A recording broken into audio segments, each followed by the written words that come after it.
여러분 안녕하십니까? 새롭게 하소서 김학중 목사입니다. 안녕하세요. 김정아입니다. 현대인들은 뭔가 이렇게 바쁘게 살면서 중독이 많이 돼 있는 것 같습니다. 네. 어떤 분들은 뭐 이렇게 요즘 흔히 말하는 게임에 중독됐거나 네. 또는 뭐 여가에 너무 중독돼 있는 분도 있고 어떤 분들은 뭐 일 중독 뭐 이런 네. 얘기도 맞아요. 하고 그러는데 알게 모르게 크고 작은 일에 현대인들은 다 이렇게 중독성 이런 것들이 좀 많이 약해져 있는 것 같습니다. 맞습니다. 오늘 새롭게 하소서에 모신 분은요. 한때는 알코올에 중독되어 있었지만 지금은 복음과 찬양의 기쁨에 중독되어 계신 분들을 네. 모셨습니다. 어떤 분들이신지 먼저 찬양을 통해서 만나보시죠.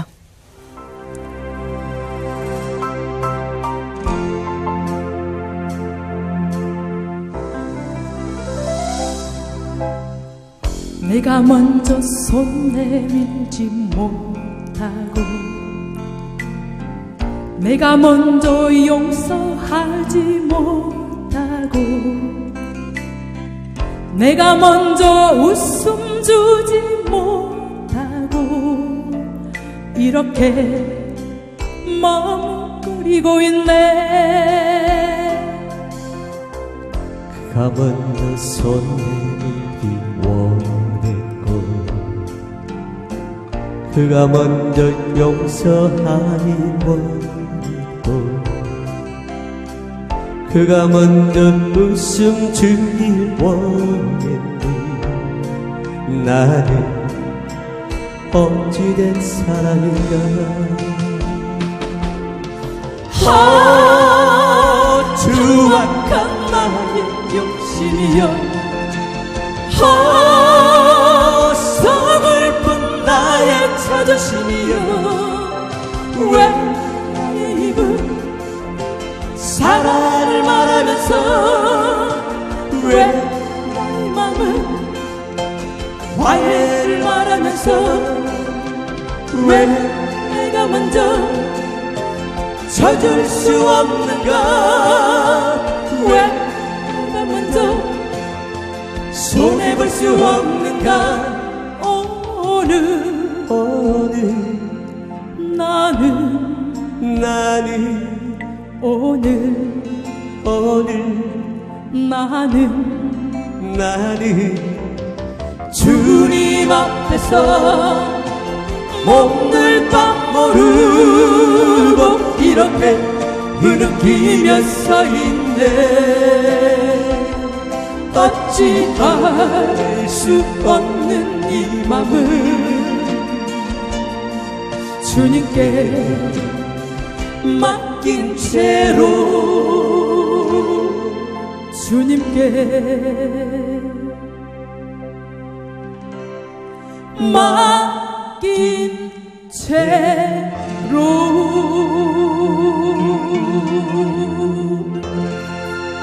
아멘. 오직 예수. 네, 아유, 오랜만에 이렇게 네. 그냥 두 분이 아주 이렇게 호흡이 환상이죠. 글쎄요. 네. 너무 찬양 잘 들었습니다. 네. 오직 예수교회 선정윤 목사님 그리고 이순아 사모님 반갑습니다. 안녕하세요. 오직 예수. 네. 네.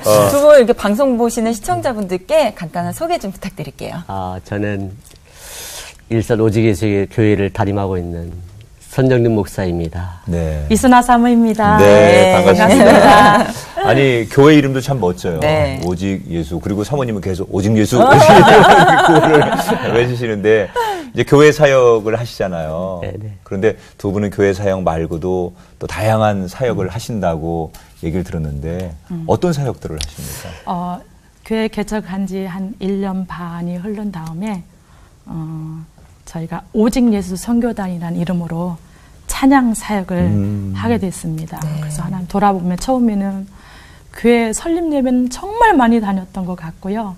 뭐 교회 각종 행사, 집회, 이제 나아가서 교회 밖으로는 뭐 신학교, 연구원 가정, 또 교도소, 또 장애인 단체, 구치소, 뭐 그 노숙인 있죠. 네. 쉼터 이런데 하나님 다양하게 그렇군요. 정말 이렇게 쿡 박혀 있는 저를 세상에 그렇게 내보내시면서 오직 예수를 전할 수 있는 기회를 교회 주셔서 사역과 네. 바깥에서는 찬양 사역. 네, 찬양 사역을 하게 되었습니다. 네. 네. 아니 근데 제가 또 듣기로는 한때 음. 우리 목사님께서 알코올 중독에 빠져 계셨다는 또 과거가 있었군요. 이게 믿기지가 사실 않거든요. 네. 이 자리에서 좀 목사님 흑역사를 좀 들어봐야 할 것 같은데 자. 제가 이 질문을 드릴게요. 목사님께 이런 질문을 드린 적은 처음인 것 같은데 언제부터 그렇게 술을 드셨나요? 제 참 어릴 적에 그 시절이 네. 참 불행하고 슬프고 참 우울했던 그런 시절이었던 것 같아요. 이제 그거 이유는 저희 아버님이 원래 직업군인이셨어요. 네. 직업군인이셨는데 이제 몸이 아프셔가지고 좀 일찍이 좀 퇴역을 하셔서 이제 사회로 나오셨지요. 나오셨는데 사회로 나오셔서 몸도 아프고 삶에 이제 적응을 못 하시니까 계속 술을 많이 드셨어요, 아버님이. 네. 근데 술을 많이 드신 건 불구하고 집에 오시면 이제 행패 있죠. 그래서 그 당시에 어릴 때 아버님이 늦게 들어오면 불안해서 잠을 못 자지요. 네. 결국은 들어와서 다 깨워서 행패 부리고 있으면 또 우리는 또 집을 또 바깥으로 또 도망 나가게 되고요. 그리고 또 추운 겨울 같은 때 그런 때 이제 날마다 거의 매일 술 드셨으니까요. 집에 오셔서 행패 부리면은 추운 겨울에 집에서 이제 못 자고 뛰쳐나가지요. 뛰쳐나가면은 새벽까지 그 추위에서 떨다가 그 어린애가 떨다가 이제 학교 가게 되고 너무 추우면 이제 그 시골에 그 김장하는 그 큰 통 같은 거 뒤집어 쓰고 그 속에서 잠들다가 학교를 가게 되고 제가 참 부러웠던 게 친구들에게 부러웠던 게 그 아버지 가장으로서 집안에서 이렇게 건강하시고 열심히 일하심으로 자식들이 정말 씩씩하게 뛰놀고 그런 친구들을 볼 때 저는 정말 많이 부러웠어요. 그래서 그런 세월이 이제 계속 이어졌는데 제가 술을 처음 접하게 된 때가 아마 중학교 졸업 무렵이쯤 것 같아요. 참 어린 나이죠. 네.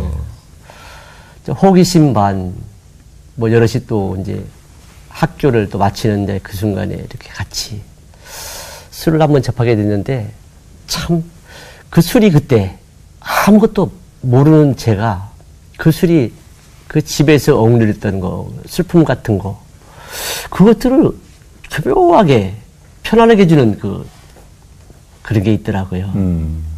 뭔가 돌파구가 필요하셨는데. 그렇죠. 예, 그래서 그 어린 나이에 그걸 즐겨 먹기 시작했어요. 그리고 중학교 중학교 때 이제 술을 처음 이제 접하신 건데. 네. 아까 우리 정아 씨가 얘기한 대로 한때는 이제 목사님이 이제 중독까지, 알코올 중독까지 가셨는데 언제부터 그러면 중독 증세가 나타나기 시작한 거예요? 일단 제가 고등학교 다닐 때도 이제 아버지의 그런 주적은 계속돼서 집에서 그런 이제 슬픔과 그런 것 때문에, 고통 때문에 나가서도 좀 많이 마셨던 이유였던 것 같아요. 근데 이제 그런 것들이 대학교 들어가면서 집을 떠나게 되잖아요. 네, 자유로운 분위기가 됐고요. 네. 또 고등학교처럼 이렇게 또 규제가 또 완화되는 그런 또 분위기잖아요. 그러다 보니까 이제 대학교 때는 이제 밥 넣고 막 그런 무절제한 생활을 했지요. 제가. 왜냐면은 그게 내 은연중에 내 속에 그런 슬픔 같은 거, 고통 같은 게 그건 술을 마시면 참 편안하고 그래서 그걸 계속 찾게 됐어요. 그래서 대학교 때 그 중독의 증상이 나타났던 게 그 술 때문에 네. 수업 빼먹기가 일쓰지. 그 정도면 진짜 이건 중독이네요. 그렇죠. 그리고 다음날 시험인데 술 먹고 시험 보러 가지를 못하는 거예요. 그 정도까지 이제 왔다면은 그렇죠. 중독 그렇죠. 그건 초기였다면 일상생활이 불가능한 그렇죠, 거니까. 그렇죠. 근데 저희가 듣기로는 그렇게 중독성 있게 하시다가 뭐 그 회사도 주류 회사를 들어가셨다는데 맞습니까? 그쵸. 예, 제가 군대를 네. 갔다 와서 이제 복학을 했는데도 그 술이라는 거 그것을 계속 마시게 됐지요. 그래서 정말 졸업을 할까, 설마 졸업을 할까 했는데 우여곡절 끝에 제가 그래도 졸업을 하고서 졸업을 마치고 대학 졸업 마치고 제가 첫 직장을 잡아간 곳이 제가 태어난 곳, 그 고향으로 첫 직장 생활을 가게 되는데 거기에서 직장 생활할 때 이제 다 아는 분들이잖아요. 주변에 고향이니까. 네. 하루는 제 아는 선배가 와서 회사가 어려운 일이 지금 생겼대요. 그래서 저보고 일주일만 저에게 와서 일 좀 도와달라. 근데 그때 제 직장이 그게 가능했던 직장이었어요. 네. 그래서 알겠다고 하고 제가 그 직장을 아르바이트를 갔는데 거기서 이제 사모님을 만나게 된. 주류회사는 제가 격리로 두 분이. 직장. 네. 그러면 네. 그때 어떻게 그 지금 목사님 남편 되시는 분을 만났을 때 그런 거를 알았을 텐데 그게 결혼이 가능했습니까? 제가 이제 주류회사에 격리부를 있을 때 회사에 노사분교가 일어났고 목사님이 오게 돼서 처음 만남이 네. 연애가 되었거든요. 네. 근데 그때 본 내 남편은요, 그러니까 인연이 되려고 그러는지 잘생겼잖아요. 네. 네. 아니면 잘생겼는데 그렇게까지 네. 얘기하시고 그런 건 아닌 것 같은데. 하시고 항상 노래를 부르고. 그때. 그런 매력이 있으셨구나. 그리고 저한테 정성을 많이 들였어요. 그리고 매일 한 통씩 정말 뭐 박스가 두세 개 되는 편지를 써주시는데요. 낭만파구나, 낭만. 네네. 한두 장이 제가 아니에요. 그랬습니다. 네. 한두 장이 아니고 막 5, 6장. 근데 저는 한 통도 안 보냈습니다. 그렇게 매일 편지를 보내주셨고, 네. 종이학도 접어서 보냈고, 그러면 이렇게 굉장히 가능하죠. 낭만적이었어요. 정말 그렇죠. 여자들이 좋아하는 거 네. 다 운동도 잘했고, 그랬거든요. 아니 그러면 그래서 연애가 시작된 거죠. 네, 사모님도 주류회사에 다니고 네. 계셨고 또 거기서 또 만나셨단 잠깐 말이에요. 이제 알바로 온 거죠. 그럼 두 분 다 그때는 신앙이 없으셨던 건가요? 전혀. 이제 너무 시골다 보니까 교회라고는 없고요. 저는 살면서 예수님이라고 들어본 적도 없는 그런 네. 산골에서 살았기 때문에 네. 목사님 가자는 저희는 믿음이 전혀 없는 복음을 접해보지 못한 시골에서 컸는데 제가 이제 중학교 때부터 몸이 너무 약해서 차를 못하니까 자취를 한 거예요. 네.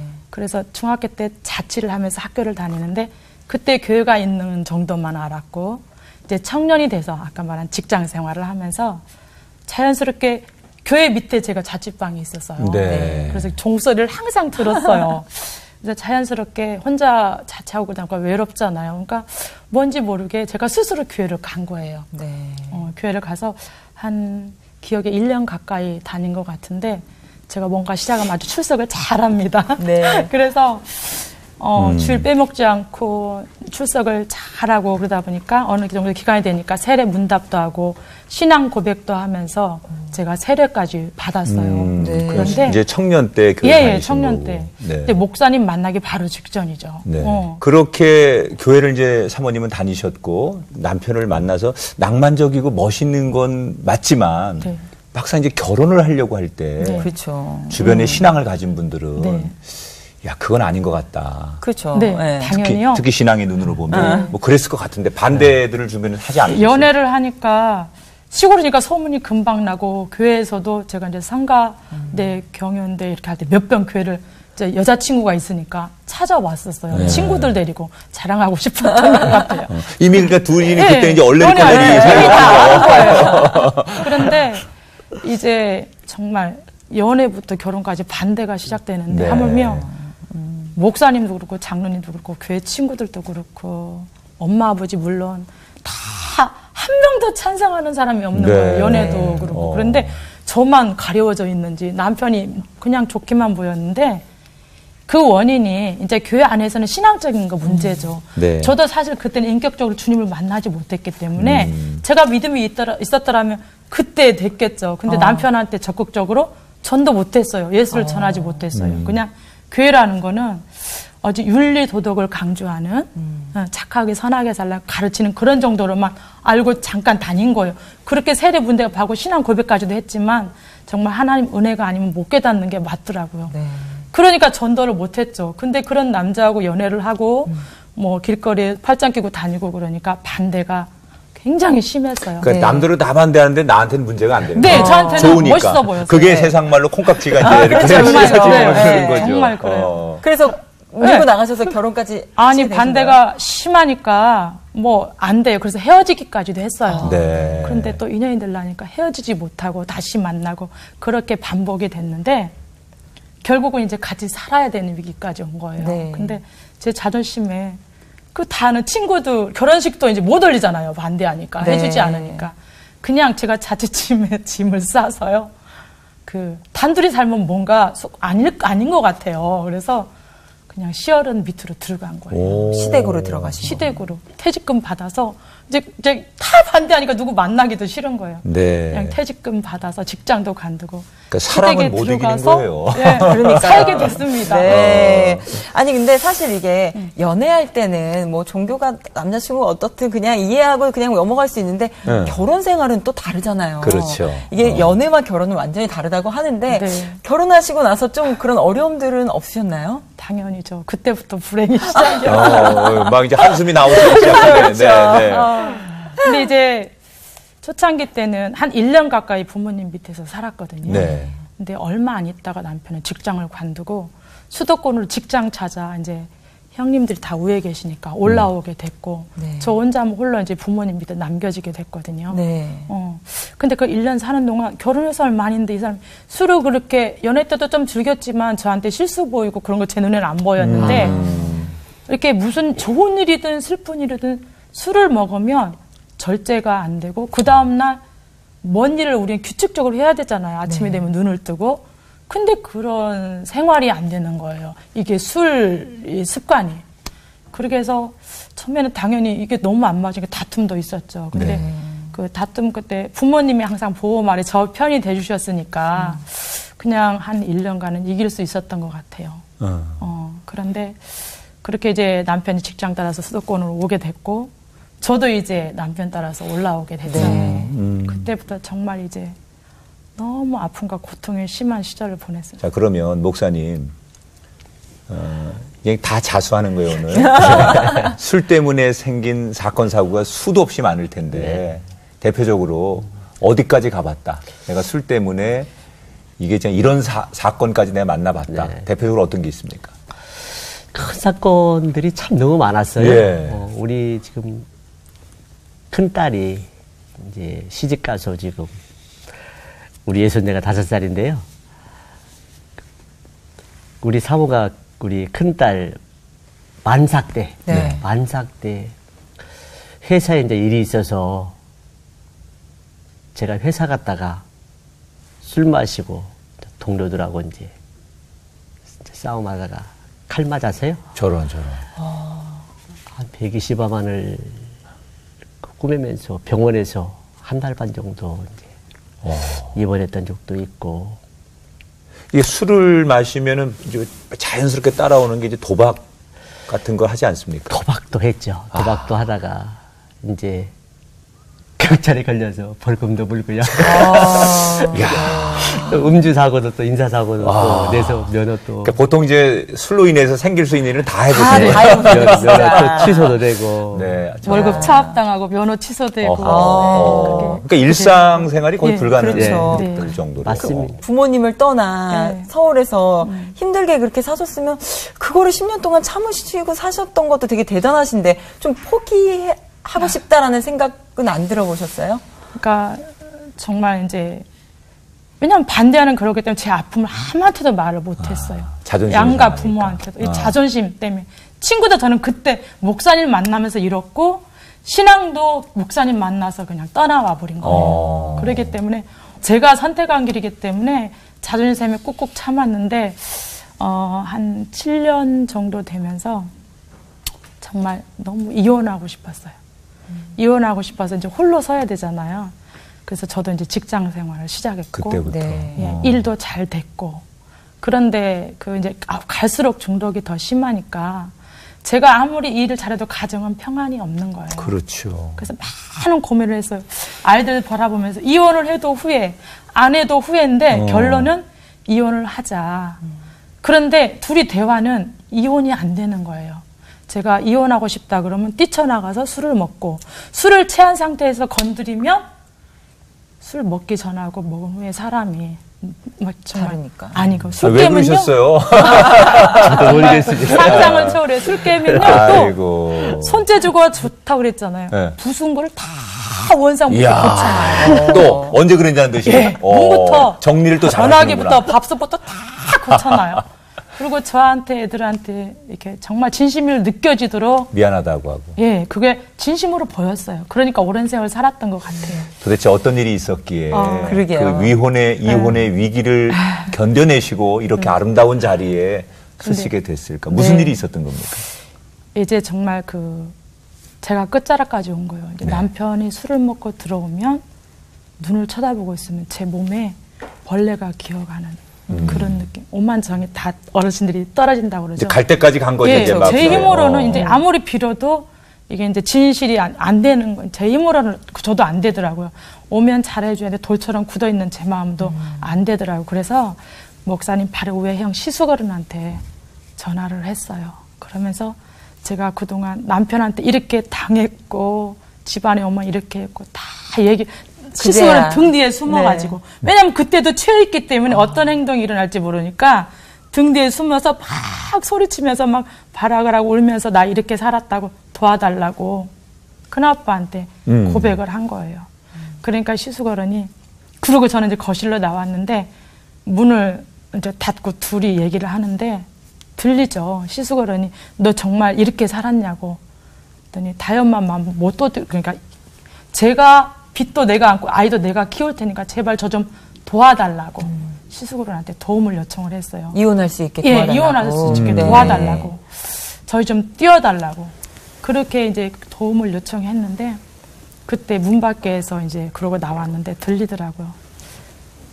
큰아빠 바짓가랑이 붙잡고 목사님이 제가 그 아버지 밑에서 그렇게 힘들고 형은 모르지 그러면서 오시면서 힘들게 살았고 중후하고 내가 힘이 길러지면 아버지를 이겨서 엄마를 보호해주겠다. 어린 마음에 그런 걸 품고 살았는데 형 맞아. 다혜엄마가 말한 것처럼 내가 이상하게 아버지의 그 답습을 하면서 다혜엄마를 괴롭히고 살았어. 그러니까 나 좀 도와줘. 그러더라고요. 근데 이미 그거를 듣고 있는데도 제 마음이 풀리지가 않더라고요. 그 이혼을 큰아빠가 제발 도와줬으면 좋겠는 그런 마음이 됐는데 그렇게 이제 이혼의 결심을 하고 큰아빠의 도움으로 이제 이혼 서류까지 쓰고 네. 이제 하기로 이제 얘기가 된 거예요. 네. 그랬는데 큰아버지가 갑자기 전화가 왔어요. 바로 그 무렵에 저녁 식사를 사줄 테니까 저는 이제 직장에 나가고 있었고 목사님은 집에서 이제 술로 그러고 있을 때 전화가 온 거예요. 저녁 같이 먹자.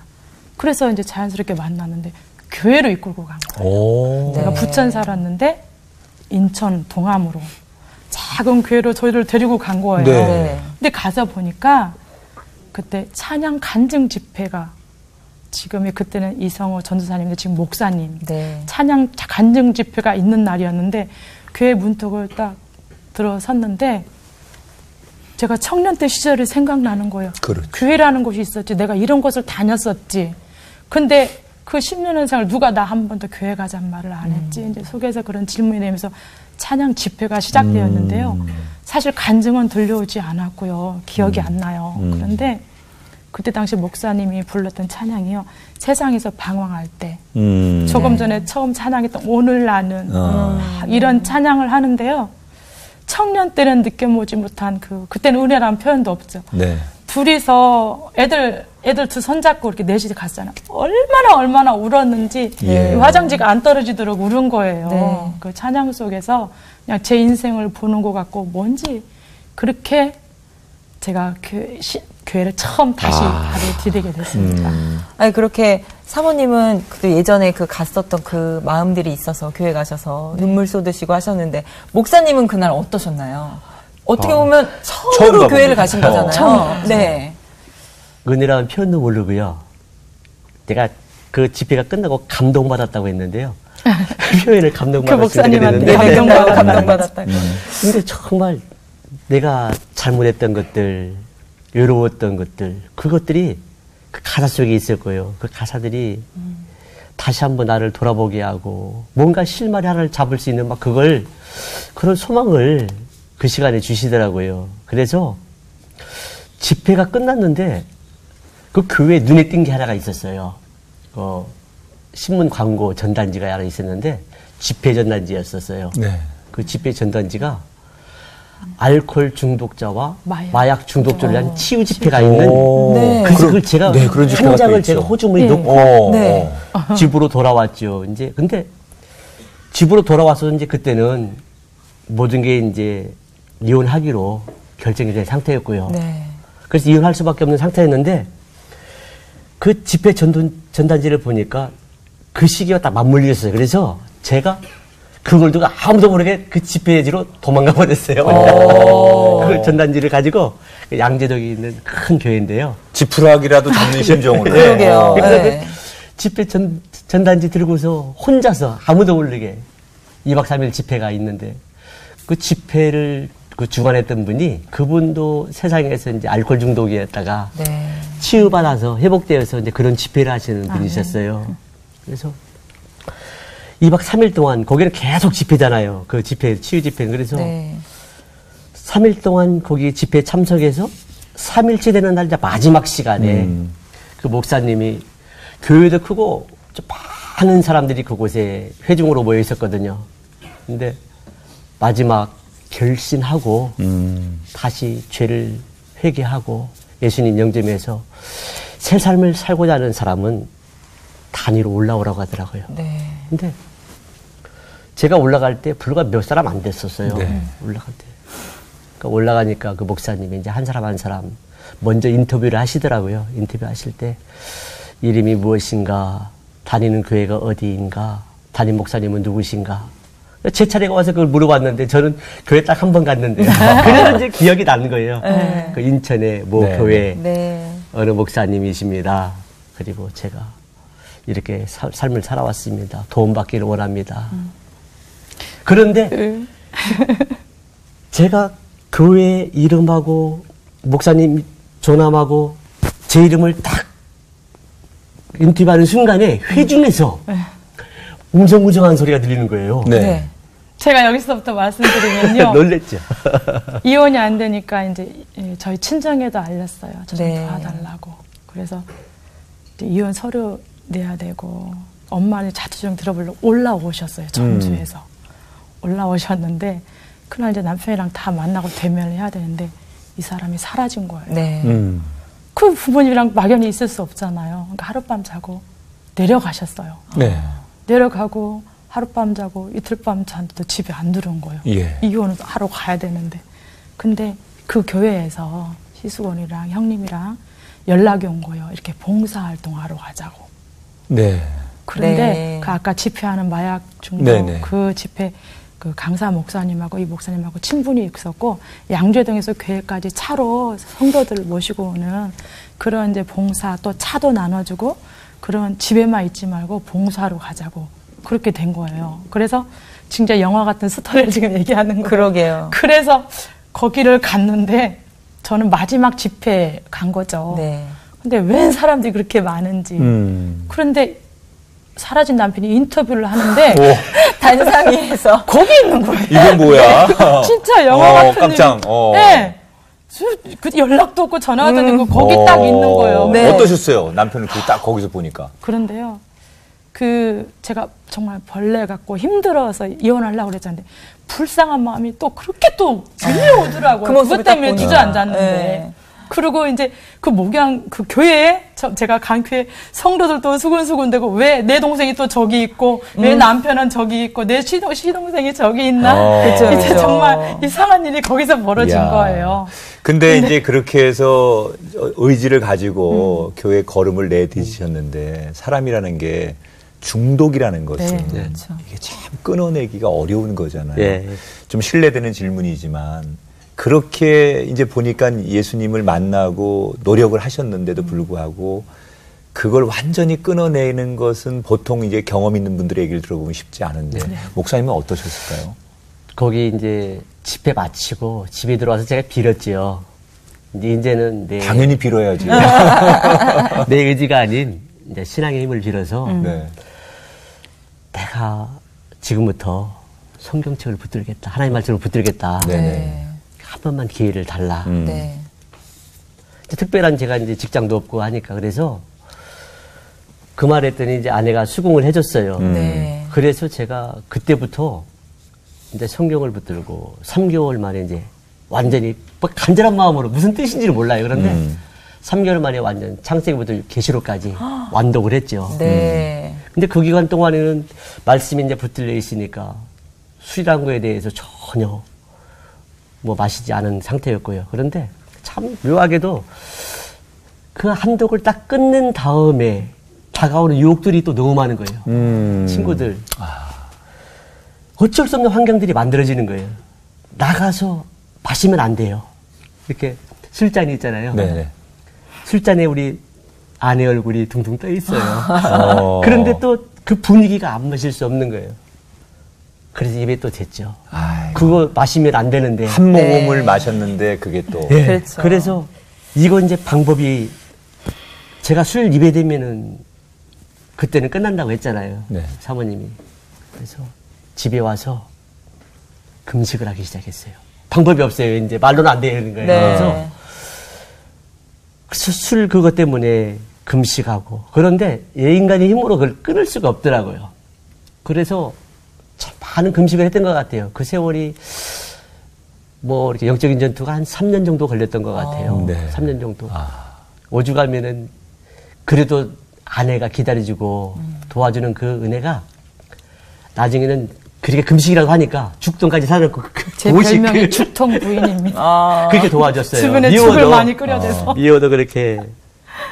그 완전히 그 중독을 끊어내는데 결국 한 네. 3년 3년 더 정도. 네, 걸렸다. 이제 3년 돼서 제가 그때 당시 교회와 세상을 두 가지를 겸하고 있었잖아요. 네. 교회에서 제가 찬양 인도를 하고 있었거든요. 네. 근데 목사님이 이제 참다 못해서 정말 본이 안 되잖아요. 네. 찬양 인도자가 술 마시고 교회에서 본이 안 되고 그러니까 그래도 제가 그 찬양 인도하면서 즐거움과 그걸 끈앞으로 교회 생활을 하고 있었는데 그걸 하지 말라는 거예요. 찬양 인도를. 예. 말씀하세요. 그래서 그때 마음이 다치고 상해가지고 네. 교회를 안 나갔어요. 제가. 그래서 술 마시면서도 금식하면서도 수요일, 금요일, 주일은 제가 빠지지 않고 예배를 다녔거든요. 네. 그 외의 시간에 이제 술 마시고 있고요. 나름대로 나는 최선을 그렇죠, 다했는데 그렇죠. 옛날에 비하면. 안 마신 그래서, 거 찾아가고 갔어. 진짜 그랬어요. 그런데 이제 남편이 교회도 안 나가고 집에 있으면 또 술을 마시니까 아내 마음이 이제 요동을 하는 것 같더라고요. 그러니까 나는 솔직히 속으로 불안하죠.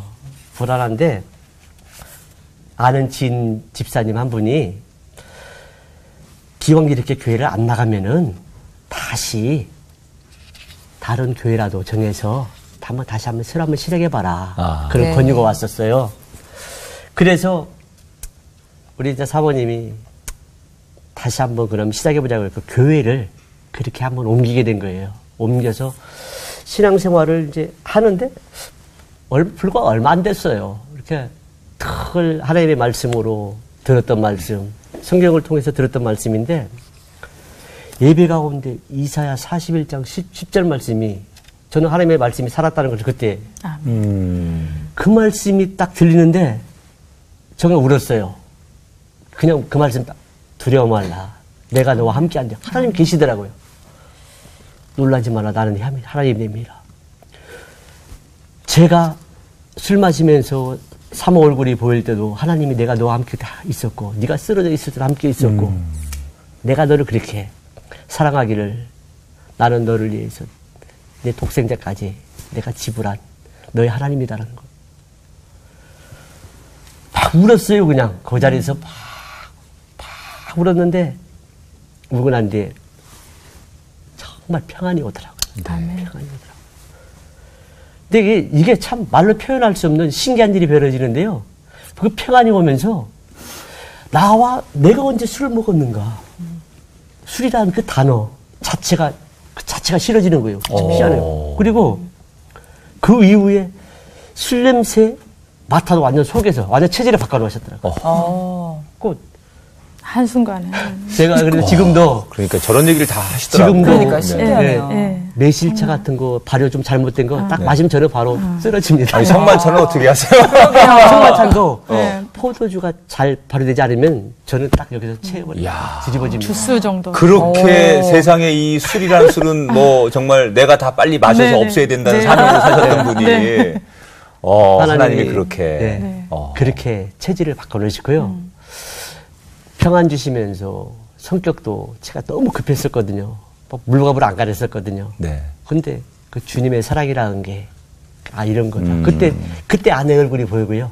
가정이 보이고 그쵸. 삶의 목표가 그때 보이더라고요. 아멘.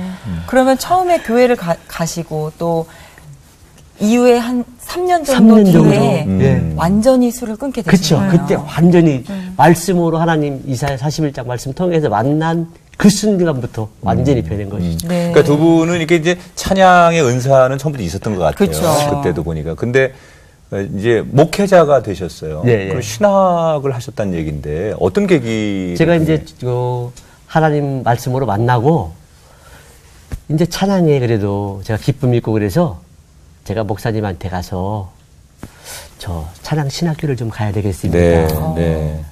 그 소망이 생기더라고요. 네. 뭔가 그래서 그랬더니 목사님이 이제 하시는 말씀이 찬양을 하기 전에 말씀에 먼저 기초를 세워라. 신학교로 가라고 그러더라고요.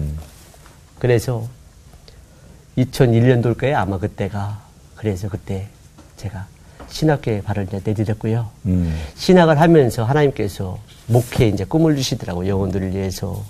그래서 신학교 졸업하면서 목회 안수 안 받고 제가 개척을 일산에 용감하게 2005년도 1월 달에 네. 개척을 나왔어요. 그렇군요. 너무 행복하게 1월 개척했습니다. 달에 나와서 이제 3월 달에 설립 예배 드리면서 이제 그때 목사 안수를 받으면서 목회가 시작되었지요. 정말 하나님만이 하실 수 있는 거니까 아멘. 목사님, 사모님이 경험한 그 하나님을 그분들도 만나게 해주시는 아멘. 것 가장 큰 일이라고 생각합니다. 네, 두 분께 있어서 하나님은 어떤 분이실지 이야기 좀 해주세요. 정말 저에게 있어서 하나님은 포기하지 않는 하나님. 포기하지 내 백성을 포기하지 않고요. 딱 맞는 것 같아요. 그러네요. 끝까지 네. 참고 네. 기다려 주셔서 네. 술과 죄악의 부렁텅이에서 건져주시고 새 생명 주시고 가정을 저에게는 네. 회복시켜 주신 하나님이십니다. 네. 오늘 두 분의 얘기 들으면서 이 땅에 정말 하나님이 아닌 세상에 의지하는 사람들, 사실 알코올만이 아니라 우리가 사람을 의지하고 자식을 의지하고 이것도 다 일종의 중독이죠. 하나님만이 우리가 믿고 의지할 뿐인데 그런 아멘. 것들을 벗어나는 것, 아멘. 두 분의 삶을 통하여 하나님께서 우리에게 말씀하고 계신다는 생각이 들고요. 남은 인생 정말 멋있게 지금처럼 찬양하며 아멘. 기쁨으로 사시는 두 분 되시기를 기도하겠습니다. 오직 오늘 예수. 함께해서 고맙습니다. 감사합니다. 네. 고맙습니다. 인간의 힘으로는 도저히 끊을 수 없는 중독이라는 문제가 네. 하나님을 만나고 또 복음 안에서 해결이 됐습니다. 지금 고민하고 근심하고 있는 모든 문제들 믿음으로 십자가 앞에 내려놓으시는 여러분들 되시기 바랍니다. 사실 인간의 힘이 강한 것 같지만 우리는 한없이 부족합니다. 그래서 내 능력이 아닌 하나님의 능력이 있어야만 이겨낼 수 있고 바른 길을 갈 수 있다는 것 다시 한번 느끼는 그런 시간이었습니다. 오늘 두 분의 찬양을 한 곡 더 청해 들으면서 새롭게 하셔서 마무리하려고 합니다. 여러분 한 주간 편안하시고 아름다운 삶을 사시기를 기도하겠습니다. 여러분 고맙습니다.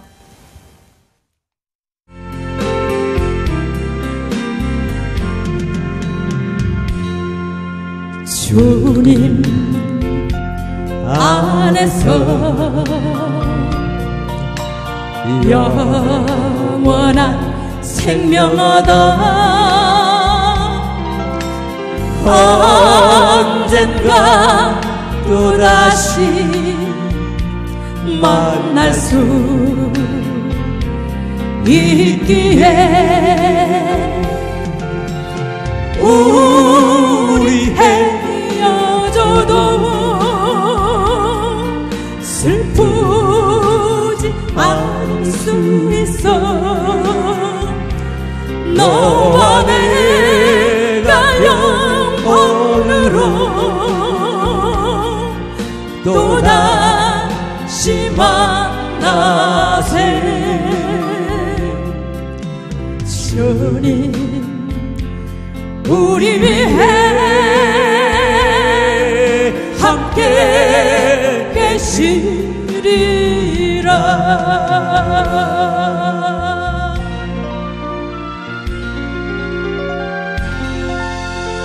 아멘. 오직 예수.